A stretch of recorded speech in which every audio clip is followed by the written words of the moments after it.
부동산 경기 침체와 PF 부실 문제 등으로 4월 위기설이 제기되는 가운데 정부가 건설업계를 살리기 위한 지원안을 내놨습니다.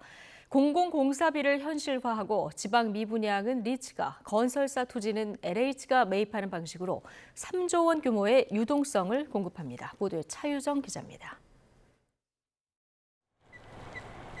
노른자위로 불리는 서울 강남권의 재건축 추진단지.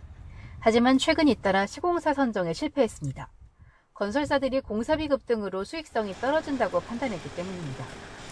공공이 발주한 공사장도 공사비 분쟁이 속출하는 등 사정은 마찬가지입니다. 결국 정부가 팔을 걷어붙여 공공부문 공사비부터 올리기로 했습니다. 치솟은 물가 상승분을 제대로 반영할 수 있도록 물가 반영 기준부터 바꾸기로 한 겁니다. 물가 상승과 적정 단가 등을 감안하여 공공부문 공사비를 조정하고 민간부문 분쟁 시 신속한 조정을 지원하겠습니다. 민간 사업장을 위한 유동성 공급 대책도 내놨습니다. LH가 총 3조 원 규모로 자금 조달이 어려운 건설사가 보유한 토지를 사들이기로 했습니다. 건설사 부지를 LH가 매입하면 건설사는 낮은 금리로 대출 만기를 연장할 수 있고 본 PF까지 사업을 안정적으로 진행할 수 있다는 겁니다. 특히 지방의 심각한 미분양 문제 해소를 위해선 주택을 매입하는 기업 구조조정 리츠도 10년 만에 재도입하기로 했습니다.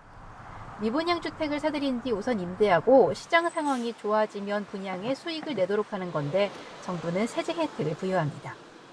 전문가들은 이번 유동성 대책으로 양호한 사업성을 갖춘 사업자의 인허가와 착공 물량이 증가할 것으로 기대하고 있습니다.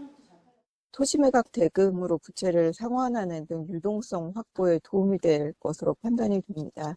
인허가 착공 물량 증가에도 도움이 될 것으로 판단이 되는데요. 다만 공공공사비 증액 대책은 충분하지 못하다는 지적도 있습니다.